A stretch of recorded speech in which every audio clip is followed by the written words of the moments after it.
దేవుని స్తోత్రం. హల్లెలూయా. మన ప్రభు రక్షకుడైన యేసుక్రీస్తు నామములో మీ అందరికీ వందనాలు. ఈరోజు దేవుని యొక్క వాక్యం పరిశుద్ధ గ్రంథంలోని కొన్ని మాటలు మనం ధ్యానించుకుందాం. ఈ ప్రాంతము కర్ణాటక చిక్బళ్ళాపూర్ డిస్టిక్. అందులో నుండి సాధలేనేటువంటి ఒక విలేజ్లో దేవుని పరిచర్య చేస్తూ ఉన్నాను. దేవుడు నాకు మొట్టమొదటిగా బెంగళూరు మహాపట్నం యశ్వంతపూర్ ప్రదేశ్లో పరిచర్య నేను చేస్తున్నాను. ఆ ప్రాంతానికి దేవుడు పంపించాడు. 2011లో ఆ ప్రాంతానికి వచ్చాను. ఆ తర్వాత ప్రభు నాకు రెండవ బ్రాంచ్గా ఈ యొక్క కర్ణాటక స్టేట్లో ఈ చిక్బళ్ళాపూర్ డిస్టిక్లో సాధలేని ప్రాంతాన్ని చూపించాడు. ఈరోజు దేవుడి యొక్క అంశం ఏంటంటే యోసేపు కళను నెరవేర్చిన దేవుడు, నా కళను నెరవేర్చిన దేవుడు. దేవుని స్తోత్రం. హల్లెలూయా. ఆదికాండము 37వ అధ్యాయము. ఆదికాండము 37వ అధ్యాయము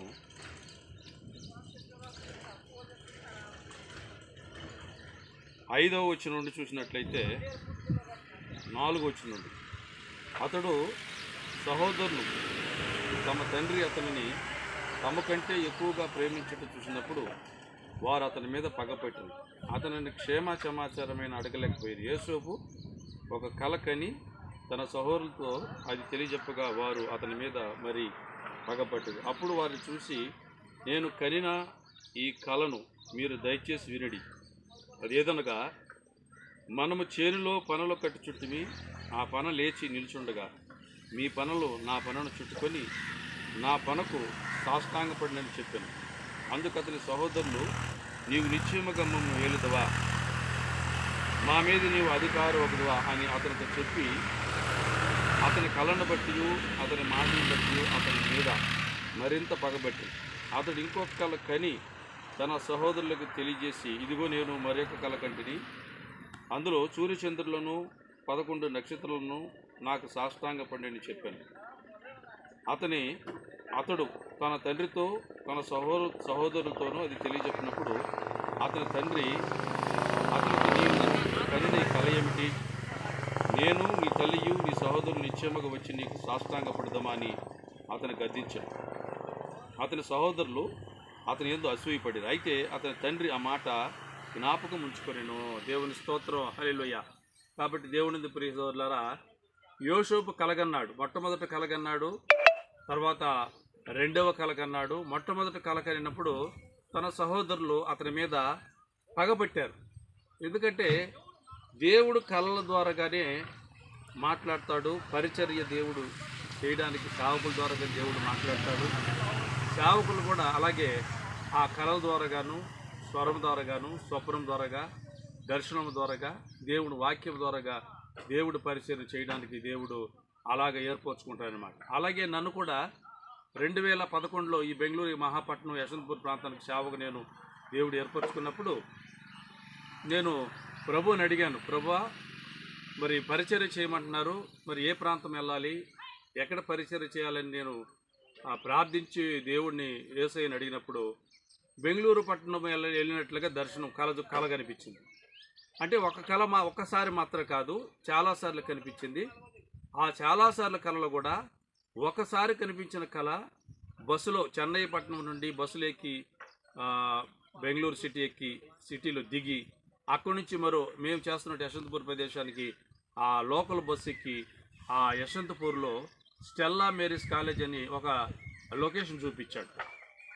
ఆ స్థలానికి వెళ్ళి పరిచర్య చేయాలని దేవుడు చూపించాడు. అలాగే మరొక కళ ఎలాగంటే, చెన్నై పట్టణం నుండి షిప్పులో బయలుదేరి బెంగళూరు సిటీకి వచ్చినట్లుగా దర్శనం చూపించాడు.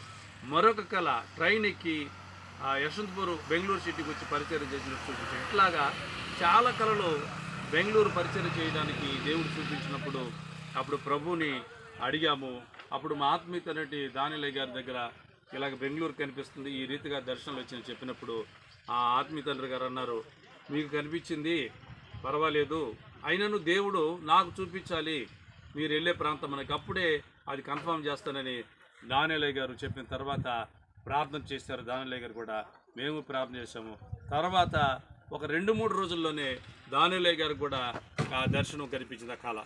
మీరు బెంగళూరుకి దేవుడు సేవ చేయడానికి దేవుడు నిర్ణయించుకున్నాడు, దేవుడు నాకు కూడా చూపించాడు కాబట్టి మీరు బయలుదేరవచ్చని ఆ దానియేలు గారు మాకు తెలియజేసినవాడు. దేవుని స్తోత్రం, హల్లెలూయా. అప్పుడు ఆ ఒక యశ్వంతపూర్ ప్రాంతం మనకి ఎక్కడ పరిచయం చేయాలని మేము బెంగళూరు సిటీలో అడిగినప్పుడు యశ్వంతపూర్ ప్రదేశం చూపించి యశ్వంతపూర్ ఒక బెంగళూరు సిటీలో ఇక్కడ చెన్నైలో బస్సు ఎక్కి బెంగళూరు సిటీలో దిగి అక్కడ సిటీలో నుంచి లోకల్ బస్సు ఎక్కి 90 ఎక్కి స్టెల్లా మెరిస్ కాలేజ్ దగ్గర దిగినప్పుడు ఆ ప్రాంతంలో గృహం ఎత్తుకున్నట్లుగా ఇలా దర్శనం కనిపించింది. ఆ తర్వాత అడ్రస్ పట్టుకుని ఎవరి ద్వారా అయితే దేవుడు చూపించాడో ఆ ప్రాంతానికి వెళ్ళి మేము వెళ్ళిన రోజు దేవుడు నాకు గృహం కూడా సిద్ధపరచాలని చెప్పాడు. మాకు గృహం కావాలి ప్రభా, అక్కడ నాకు ఎవరు తెలిసిన లేరు అని దేవుడి దగ్గర అడిగినప్పుడు దేవుడు నీకు ఇస్తాను, గృహం ఇస్తానని చెప్పాడు. అలాగే వెళ్ళిన ప్రదేశంలో ఒక రోజులోనే దేవుడు గృహాన్ని ఏర్పరిచి అడ్వాన్స్ కట్టేసి వెంటనే చెన్నై ఇచ్చి అభిషేకించిన తర్వాత మనం అక్కడ 2011 జూన్ 29వ తేదీన సేవకి వెళ్ళడం జరిగిందనమాట. దేవుని స్తోత్రం, హల్లెలూయా. అలాగే యోసేపు కూడా ఇక్కడ కల వచ్చింది. కల వచ్చినప్పుడు తన సహోదరులకు చెప్పినప్పుడు ఈ కళ ఏమిటి, ఎందుకు వచ్చింది, దేవుడు చూపించాడంటే ఇతను మరి దేవుడు ఒక అధికారిగా నియమించబోతున్నాడు, ఇతని ద్వారాగా దేవుడు ఏదో గొప్ప కార్యం చేయబోతున్నాడని వాళ్ళు ఆ కళ ద్వారాగా విచారణ చేయాలి, ఆలోచించాలి, ఈ కళ అర్థాన్ని తెలుసుకోవాలి. కానీ వాళ్ళు అలా తెలుసుకోలేదు, పగబట్టారు. ఎందుకు పగ అంటే పగబట్టడం అంటే అసూయ పడిపోతున్నారు. అంటే ఇతను కలగని అందరికంటే చిన్నవాడు యోసేపు. అలా పగబట్టిన తర్వాత మరొక కళ వచ్చింది. ఆ మరొక కళలో కూడా ఆ యోసేపు తన సహోదరులతో పాటు తన తండ్రియు తల్లియు అందరూ కూడా వచ్చి సాష్టాంగ నమస్కరించినట్లు ఆ ఒక కళ కనిపించింది. ఆ కళ తన తండ్రితో యాకోబుతో చెప్పినప్పుడు యాకోబు సహోదరు కుమారులందరూ కలిసి కలత చెందారు. అరే ఏంటి నువ్వు కనిన కళ ఏంటి, మేమందరం కలిసి నీకు వచ్చి నీకు నమస్కరిస్తామా అంటే అలాంటి గొప్పవాడు దేవుడిని చేయబోతున్నాడా అని అతను గద్దించాడు దేవుడు. అంటే నువ్వు చిన్నవాడివి, మాకందరికంటే చిన్నవాడివి, నీకు ఏమి తెలియదు, అలాంటి దేవుడు నిన్ను ఇంత గొప్పవాడికి చేసి నీకు మేము నమస్కరించినట్లుగా అలా చేస్తాడు దేవుడని యాకోబు తన కుమారుణ్ణి యోసేపును గద్దించి అయినను ఆ కళ నిమిత్తము తన తండ్రి అతను ఏం చేశాడంటే జ్ఞాపకం ఉంచుకున్నాడు. దేవుని స్తోత్రం, హల్లెలూయా. అలాగే ఆదికాండములో 21వ అధ్యాయము ఆదికాండము, ఇక్కడ యాకోబు కూడా దేవుడు ఒక అద్భుతమైనటువంటి కళ చూపించాడు అనమాట. ఆదికాండము 28వ అధ్యాయము, ఆదికాండము 28వ అధ్యాయము 16వ వచనం చూసినట్లయితే ఆ 10 నుంచి చదువుకుందాం. 10 నుంచి చదివినప్పుడు 10 నుంచి చదివినట్లయితే మనకు అర్థమవుతుంది. ఆదికాండము 28వ అధ్యాయము 10వ వచనం. యాకోబు బయర్షెబా నుండి బయలుదేరి హారాను వైపు వెళుచు ఒక చోట చేరి ప్రొద్దు కుంగినందున అక్కడ ఆ రాత్రి నిలిచిపోయి ఆ చోట రాళ్లలో ఒకటి తీసి తనకు తలగడగా వేసుకొని అక్కడ పండుకొనెను. అప్పుడు అతడు ఒక కల కనెను. అందులో ఒక నిచ్చెన భూమి మీద నిలవబడి ఉండెను, దాని కొన ఆకాశమంటెను, దాని మీద దేవుడు దూతలు వెక్కుచూ దిగుచుండెను. మరియు యెహోవా దానికి పైగా నిలిచి నేను నీ తండ్రి అయిన అబ్రహాము దేవుడను ఇస్సాకు దేవుడను యెహోవాను, నీవు పండుకొనున్న ఈ భూమిని నీకు నీ సంతానమునకు ఇచ్చేదను. నీ సంతానము భూమి మీద లెక్కకు ఇసుక రేణువలగును. నీవు పడమటి తట్టును, తూర్పు తట్టును, ఉత్తరపు తట్టును, దక్షిణపు తట్టును వ్యాపించదు. భూమి యొక్క వంశములన్నీ నీ మూలముగా నీ సంతానం మూలముగా ఆశీర్వదింపబడి, ఇదిగో నేను నీకు తోడయుండి నీ వెళ్ళి ప్రతి స్థలముందు నిన్ను కాపాడుచు ఈ దేశముకు నిన్ను మరలా రప్పించదను. నేను నీతో చెప్పినది నెరవేర్చే వరకు నిన్ను విడవునని చెప్పగా యాకోబు నిద్ర తెలిసి నిశ్చయముగా యెహోవా ఈ స్థలముందున్నాడు, అది నాకు తెలియకపోయిననుకొని భయపడి ఈ స్థలము ఎంతో భయంకరం, ఇది దేవుడి మందిరమే కానీ వేరొకటి కాదు, పరలోపు గవిడి ఇది అనుకొని తెల్లవారినప్పుడు యాకోబు లేచి తాను తలగడగా వేసుకున్న రాయి తీసి దాన్ని స్తంభముగా నిలిపి దాని కొన మీద నూనె పోసి మరియు అతడు ఆ స్థలమునకు బేతేలుని పేరు పెట్టాడు. అయితే మొదటి ఆ ఊరి పేరు లూజు. అప్పుడు యాకోబు నేను తిరిగి నా తండ్రి ఇంటికి క్షేమంగా వచ్చినట్లు దేవుడు నాకు తోడయిండి నేను వెళుచున్న ఈ మార్గమును నన్ను కాపాడి తినుటకు ఆహారమును ధరించుటకు వస్త్రమును నాకు దయచేసినట్లా యెహోవా నాకు దేవుడు విండును, మరియు స్తంభముగా నేను నిలిపిన ఈ రాయి దేవుని మందిరమగును, మరియు నీవు నాకిచ్చు యావత్తులో 10వ వంతు నిత్యముగా నీకు చెల్లించుదని మొక్కుకొనెను. దేవుని స్తోత్రం. హల్లెలూయా. చూసావా, యాకోబు కూడా తన అన్నయ్య దగ్గర నుండి జ్యేష్ఠత్వం పొందిన తర్వాత బయర్షెబాలోకి వెళ్ళినప్పుడు ఆ ప్రాంతంలో పడుకున్నప్పుడు కొండ మీద అక్కడ దేవుడు కళ యాకోబుకి వచ్చిందనమాట. ఒక దేవుడు ఒక కళ ఇచ్చాడు. అంటే కళ ఇచ్చి దేవుడు నీ అబ్రహాము సంతానం ద్వారాగా, నీ సంతానం ద్వారాగా, నీ మూలంగా ఈ ప్రపంచమంతటి కూడా విస్తరిస్తాను, నువ్వు భయపడవద్దు, నీకు తోడై ఉంటాను, ధైర్యంగా ఉంటానని యాకోబుకి దేవుడు కళ ద్వారాగా తెలియపరిచినప్పుడు ఆ భూమి మీద నుండి ఆకాశాన్ని నిచ్చెన వేసి దేవుని దూతలు పైకి వెక్కుచూ దిగుచూ ఉండగా ఆ యాకోబుకి ఒక కళ కనిపించింది అన్నమాట. అలాగే యాకోబు తర్వాత వెళ్ళి ఆ ప్రాంతంలో అంటే తన మామైనటువంటి లాబాను ఉన్నటువంటి ఆ ప్రదేశంకి వెళ్ళి మేకలు కాసి మేకలు కాసి రాహేలును అలాగే లేయాని ఇద్దరు వివాహం చేసుకొని వీళ్ళ సంతానం ద్వారా దేవుడు ఎంతో అభివృద్ధి చేశారు. అయితే దేవుడు చెప్పినట్లుగా తోడుగా ఉండి ఆయన అక్కడ వివాహం చేసుకొని భార్య కుటుంబం పిల్లలతో కూడా అందరూ మరలా తిరిగి వాగ్దాన భూమికి వచ్చినట్లుగా లేఖను మనతో మాట్లాడు. దేవుని స్తోత్రం. అలాగే కాబట్టి దేవుని ప్రియ సహోదరులారా, దేవుడు కూడా ఈ కళను నాకు చూపించాడు. అంటే ఎలా చూపించాడంటే, మేము మొట్టమొదట 2011లో బెంగళూరు మహాపట్నం వచ్చి సేవ పరిచర్య జరిగిస్తున్నప్పుడు అక్కడ యశవంతపూర్లో సేవ జరుగుతుండగా 2013వ సంవత్సరంలో దేవుడు ఒక దర్శనం చూపించాడు నాకు ఒక కళ. ఏంటంటే, మొట్టమొదటి బ్రాంచీ నేను యశవంతపూర్లో పరిచయం చేస్తుంటే నీకు 2వ బ్రాంచ్ ఇస్తున్నాను అని యాకోబుతో మాట్లాడినట్టు దేవుడు నాతో మాట్లాడాడు. అంటే 2వ బ్రాంచ్ నీకు ఇస్తున్నానన్నాడు. నేను అనుకున్నాను 2వ బ్రాంచ్ అంటే అసలు బెంగళూరు సిటీలోనే ఒక గృహానికి అద్దెకట్టుకొని సేవ చేయని పరిస్థితి. అంటే దేవుడి మీద ఆధారపడి సేవ చేయడము, ఎటువంటి ఆదాయం ఉండదు, జీతాలు ఉండవు, ఏముండవు, ఒక విశ్వాసంతోనే ఒక ఫెయిత్తోనే దేవుడిని పరిచయం చేస్తుంటాను. అంటే ఈ దైవస్వరూ సహవాసంలో ఉన్నటువంటి సేవకులందరూ అలాగే జరుగుతుంది, అలాగే చేస్తారు కూడా. అలాగనుకున్నప్పుడు దేవుడు నాకు ఈ కళ చూపించినప్పుడు నేను అనుకున్నానంటే 2వ బ్రాంచ్ చూపిస్తున్నాడు. ఒక గృహమే కట్టడానికి అది కష్టంగా ఉన్నది, 2వ గృహం ఎలా కట్టగలను అనుకున్నప్పుడు ఆ కళ వచ్చిన 2013లో వచ్చినటువంటి దర్శనము 2022వ సంవత్సరము నెరవేరు. దేవునికి స్తోత్రం. హల్లెలూయా. ఎలాగంటే యశవంతపూర్ నుండి మేము ఉన్నటువంటి ప్రాంతం నుండి ఈ యొక్క సాదిల ప్రాంతం సుమారు 100 కిలోమీటర్లు. అంటే ఈ ప్రాంతం ఎక్కడి నుంచి అంటే బెంగళూరు సిటీ నుండి హైదరాబాద్ వెళుతున్నట్టు హైవేలో అంటే బెంగళూరు ఇంటర్నేషనల్ ఎయిర్పోర్ట్ ద్వారాగా ఆ ఎయిర్పోర్ట్ దాటిన తర్వాత చిక్బళ్ళాపూర్ దాటిన తర్వాత అంటే హైదరాబాద్ హైవే రోడ్డు, చిక్బళ్ళాపూర్ దాటిన తర్వాత పెరిసంద్ర అని ఒక ఊరు వస్తుంది.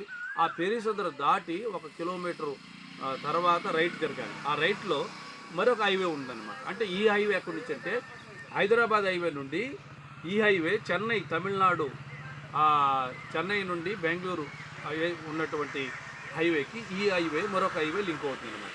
ఈ హైవేలో హైదరాబాద్ హైవే నుండి ఒక 8 కిలోమీటర్ దూరంలో సాధలైన ప్రాంతం ఉన్నదన్నమాట. ఈ ప్రాంతంలో మేము 2017లో ఇక్కడ ఒక స్థలం కొనుక్కున్నాం.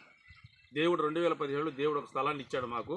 2010లో తీసుకున్న స్థలము 2018లో ఆ పూర్తి అమౌంట్ దాన్ని కట్టడము అది జరిగిపోయింది. అంటే మేము ఏమనుకున్నామంటే ఆ స్థలం కొనుక్కొని తర్వాత మంచి రేటుకి అమ్మి బెంగళూరు సిటీలో మేము చేస్తున్న పరిచర్య యశవంతపూర్ ప్రాంతంలో ఒక మందిర స్థలం కొనుక్కొని అక్కడే మేము మందిర పరిచర్య జరిగించాలని మేము అనుకున్నాము.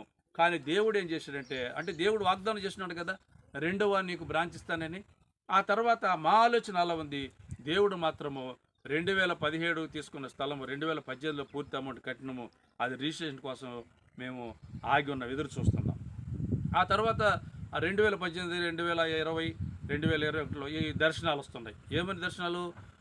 నీకు 2వ బ్రాంచ్ ఇస్తానని దేవుడు వాగ్దానం చేశాడు కాబట్టి ఆ 2వ బ్రాంచ్ ఎక్కడో కాదు, ఈ స్థలము తీసుకున్నటువంటి స్థలమే, ఈ సాధన ప్రాంతం. అది దర్శనాలు మాకు వస్తున్నాయి. ఆదివారం అక్కడ వెళ్ళి ఈ స్థలంలో ప్రార్థన పెట్టినట్లుగా. అలాగే నాకు 3 కుమార్తెలండి. 3వ అమ్మాయికి కూడా దర్శనం వచ్చింది. ఎందుకంటే 3వ అమ్మాయి ఇక్కడ ఆదివారం తప్పుడు ఆరాధన జరిపినట్లుగా, మేమందరూ వచ్చి కుటుంబంతో ఇక్కడ జరిపినట్లుగా, ఆరాధన జరిపినట్లుగా. అలాగే ఈ ప్రాంతంలో ఒక మందిరం వేసి అనేకమైన బైకులు, అంటే మెకానిక్ షెడ్ ఉంది. ఆ షెడ్లోకి అనేకమైన రకాల బైకులు వస్తుంది, రిపేర్లు చేసుకోవడానికి బైకులు, కార్లు వస్తుండే. వాటన్నిటిని బాగు చేసి పంపిస్తున్నాం. ఇట్లా దర్శనాలు వచ్చినాయి. ఆ తర్వాత మరొక దర్శనం ఏంటంటే మా మూడో అమ్మాయికి మా తర్వాత పరిచర్య చేయడానికి దేవుడు వాగ్దానం ఈ మూడో అమ్మాయికి ఇచ్చాడు. ఎలాగంటే ఇక్కడ సాధనలు చేస్తున్నటువంటి ఈ యొక్క షెడ్లో నుండి ఈ రిపేర్ చేసిన ప్రాంతం మందిరంలో నుండి అనేకమైన చేపలను పట్టి మా మూడో అమ్మాయికి ఇచ్చి, ఇదిగో ఈ చేపలను నువ్వు భద్రపరచుకో, సమృద్ధి చేసుకో, జాగ్రత్త చేసుకో, కాపాడుకని నేను అనేకమైన చేపలు బట్టి మా మూడో అమ్మాయికి ఇచ్చినట్లుగా దర్శనాలు ఈ కళలు మాకు వచ్చింది. అప్పుడు మేము నిర్ణయించుకున్నాం అనమాట, దేవుడు అంటే రెండో బ్రాంచి ఇక్కడ దేవుడు ఇస్తున్నాడు అని. దేవుని స్తోత్రం. హల్లెలూయా. ఈ దర్శనాలు ఈ కళలన్నీ బట్టి ఆ తర్వాత దేవుడు మమ్మల్ని ఆ యొక్క సాదల ప్రాంతానికి రెండో బ్రాంచ్కి ఇల్లు మీరు షిఫ్ట్ అయిపోయి ఆ ప్రాంతానికి వెళ్ళిపోమన్నాడు. యశవంతపూర్లో మీరు జరపండి, కానీ మెయిన్ బ్రాంచ్ ఇక్కడే ఇస్తాను కాబట్టి మీరు ఈ యశవంతపూర్ ప్రదేశానికి మీరు వెళ్ళండి అని దేవుడు దర్శనాలు చూపించారు. 2019లో వెళ్ళమని దర్శనాలు చూపించాడు. అయితే 2019లో కోవిడ్ స్టార్ట్ అయింది. లాస్ట్లో 2020, 21లో కూడా కోవిడ్ వచ్చింది. దానికి మెడిసిన్ కనిపెట్టలేదు. 2020లో కనిపెట్టారు. ఆ మూమెంట్లో ఎప్పుడైనా మనం వచ్చిందంటే ఎవరు గృహాలు ఇవ్వరు. ఎందుకంటే కోవిడ్ ఎలా ఉంటుందంటే మీకు అందరూ తెలుసు కదా, మెడిసిన్ అప్పుడు కనిపెట్టలేదు. కాబట్టి 2020లో మేము రాలేకపోయినాం, 21లో కూడా రాలేకపోయినాము. 22లో మాత్రము 2022 మే నెల 2వ తేదీన ఇక్కడ దేవుడి దర్శనాలు చూపించినందుకు బట్టి అక్కడ ఫ్యామిలీతోటి షిఫ్ట్ అయిపోయి మొత్తము ఇక్కడ తీసుకొచ్చి 2022 సంవత్సరం మే నెలలో ఈ ప్రాంతానికి వచ్చి పరిచయం జరిగింది. దేవుని స్తోత్రం. హల్లెలూయా. అదేంటి ప్రియులారా, ఎందుకంటే యోసేపుకి దేవుడు నెరవేర్చినటువంటి కళను బట్టి మా కళను కూడా దేవుడు నెరవేర్చాడు. అంటే ఈ రెండవ బ్రాంచ్ మేమేమనుకున్నామంటే సిటీలో ఎక్కడో పెడదాం అనుకున్నా, కానీ దేవుడు ఆలోచన వేరుగుంటుంది, మనుషుల ఆలోచనకు వేరుగుంటుంది అనమాట. ఎందుకంటే ఈ ప్రాంతంలో అందరూ అన్యులు, విగ్రహారాధికులు, దేవుని ఎరగని వారు అంతా నశించిపోతున్నారు. అందును బట్టి దేవుడికి నేనంతో కృతజ్ఞతగా ఉంటాను. నా జీవితకాలం అంతా చనిపోయినా దేవుని కొరకే, బ్రతికిన దేవుని కొరకని నిశ్చయించుకొని ఈ ప్రాంతానికి వచ్చి ఆదివారం ఇప్పుడు ఆరాధన జరుపుతూ ఇక్కడ ఫ్యామిలీ షిఫ్ట్ అయిపోయామండి. ఇప్పుడు 2 బ్రాంచీలు జరుపుకుంటున్నాం. యశవంతపూర్లో కూడా ఒక గృహము, ఆ గృహం అక్కడైతే మాత్రం గృహం ఉంది. ఈ సాదలి ప్రాంతంలో కూడా గృహం మాత్రం ఉంది. ఇక్కడ కూడా ఇంకా మందిరం కట్టలేదు. ఆ స్థలం అయితే మాకు రిజిస్ట్రేషన్ ఇంకా అవ్వలేదు, అది కొంచెం పెండింగ్లో ఉంది. ఆ తర్వాత ఎంతో మేము ఇక్కడికి వచ్చి ప్రార్థన చేసుకొని యశవంతపూర్ ప్రాంతము, ఈ ప్రాంతము 2 బ్రాంచీలుగా మేము జరుపుకుంటూ దేవుడు ఇంతవరకు మమ్మల్ని పరిచయలో జరిగిస్తున్నాడు. దేవుని స్తోత్రం. హల్లెలూయా. దానియేలు రాసినటువంటి గ్రంథము, ఈ మాట చూసుకొని ముగించేసుకుని దానియేలు రాసినటువంటి గ్రంథము 2వ అధ్యాయము, దానియేలుకు రాసిన గ్రంథము 2వ అధ్యాయము 46వ వచనం చూసినట్లయితే, దానియేలు రాసిన గ్రంథము 2వ అధ్యాయము 46వ వచనం, అంతటా రాజుకు నెబుకద్నెజరు దానియేలునకు సాష్టాంగ నమస్కారం చేసి అతను పూజించి నైవేద్యం ధూపములు అతనికి సమర్పించి ఆజ్ఞాపించాడు. మరియు రాజు, ఈ మర్మము బయలుపరచుటకు నీవు సమర్థుడైతివే. నీ దేవుడు దేవతలకు దేవుడను రాజులకు ప్రభువును మర్మములు బయలుపరచువాడనై ఉన్నాడని దానియేలునకు ప్రత్యుత్తరము ఇచ్చెను. దేవుని స్తోత్రం.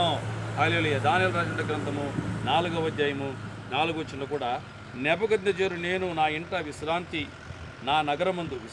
నా నగరమందు క్షేమమును గలవాడినై ఉండి ఒక కల కంటిని, అది నాకు భయము కలగజేసెను.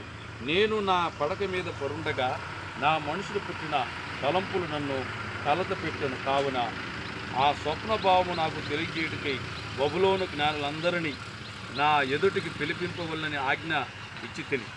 శకునుగాంటను, గారెడి విద్య గలవారును, కల్దీలను, జ్యోతిష్యులను నా సన్నిధికి రాగా నేను కరిన కలను వారితో చెప్పిన కానీ వారు దాని భావం నాకు తెలపలేకపోయింది. కడపట బెల్తాజరు నా దేవత పేరును బట్టి బిరుదు పొందిన దానియేలునకు నా ఎదుట వచ్చాడు. పరిశుద్ధ దేవుల ఆత్మ అతని ఎందుండును కావున నేను అతనికి నా కళను చెప్పితిని. ఎట్లనగా శకునుగాంటను అధిపత్యకు బెల్షాజరు పరిశుద్ధ దేవతల ఆత్మ యందు ఏ మర్మము నేను కలతపెట్టని నేను అనుకున్నాను గనుక నేను కరిన కలయు దాని భావమును నాకు తెలియజెప్పుము. దేవుని స్తోత్రం. హల్లెలూయా. కాబట్టి దేవుడు ప్రియ సోదరులారా, కళ అనేది దేవుడు ద్వారాగానే మాకు కళ కలుగుతుందన్నమాట. కాబట్టి ఈ రీతిగా దేవుడు మమ్మల్ని పరిచయం చేసుకుంటూ జరిపిస్తూ 2011 మొదలుకొని 2026 సంవత్సరం వరకు, అంటే సుమారు 15 సంవత్సరాలు. వచ్చే నెలలో మేము సేవకు వచ్చినటువంటి 29వ రోజు సేవకు వచ్చిన రోజు 16వ సంవత్సరము రాబోతున్నది. మరి 2022లో ఈ సాదలి ప్రాంతానికి దేవుడు తీసుకొచ్చాడు. కాబట్టి దేవుడి దర్శన ప్రకారమే దేవుని మాట ప్రకారం మేము వచ్చాము. చివరి మాట ఒకటి చూసి ముగించేసుకుందాం. గలతీయులు రాసిన పత్రిక 2వ అధ్యాయము, గలతీయులు రాసిన పత్రిక 2వ అధ్యాయం 1 వచ్చి చూసినట్లయితే, గలతీయులకు రాసిన పత్రిక 2వ అధ్యాయము 1 వచనం. అటు తర్వాత 14 సంవత్సరాలైన తరువాత నేను తీతును వెంటబెట్టుకొని బర్నబాతో కూడా యెరూషలేమునకు తిరిగి వెళితిని.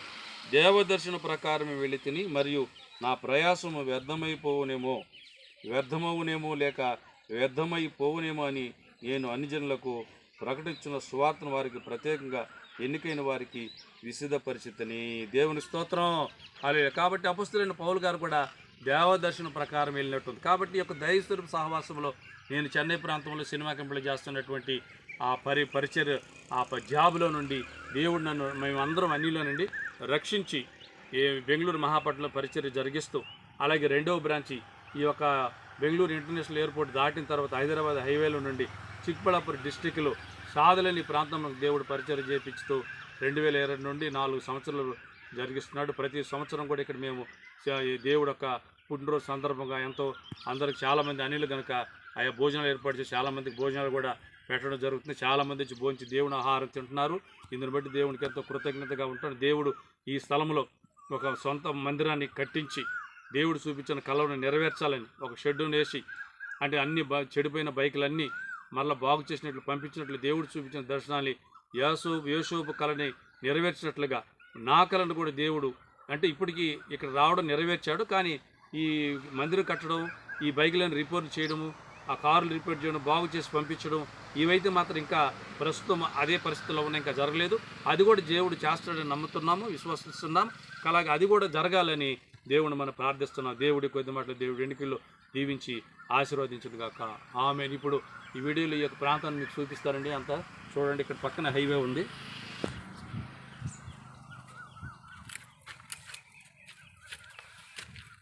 ఇదేనండి ఈ పక్కనే హైవే రోడ్డు. ఇదంతా మంచి ల్యాండ్స్ అన్ని, చాలా ల్యాండ్స్ ఉన్నాయి ఇక్కడ. చూడండి, పక్కనే పెట్రోల్ బంక్ ఉంది. ఈ ఊరు పక్కనే పెట్రోల్ బంకు. ఇదేనమాట ఈ హైవే. ఇక్కడ హైదరాబాద్ హైవే నుండి ఇటు తమిళనాడు హైవేకి లింక్ అన్నమాట. అంటే ఈ రోడ్డు కూడా ఎప్పటి నుంచో శాంక్షన్ అయ్యి రోడ్డు, డబుల్ రోడ్డు, అది హైవే పడాలని వేస్తున్నారు. కానీ అది చాలా రోజులు పెండింగ్లో ఉన్నింది. అయితే మేము వచ్చిన తర్వాత ఈ 4 సంవత్సరాలకు దేవుడు ఈ రోడ్డును కూడా వేయడానికి చూశారు. ఇప్పుడు రోడ్డు కూడా వేసేసారు, శాంక్షన్ అయిపోయింది. రోడ్డు అంతా వేసేసారు. పక్కనే పెట్రోల్ బంక్ ఉండి ఎప్పుడు చాలా బిజీ అయినట్టు రోడ్డు.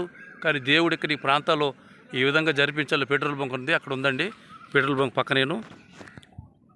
మేము వచ్చినప్పుడు ఇంకా చాలా ఈ రోడ్డు చాలా అసహ్యంగా ఉండింది, అంటే వేయలేదు. ఇప్పుడు అన్నీ దేవుడు జరిపించాడు.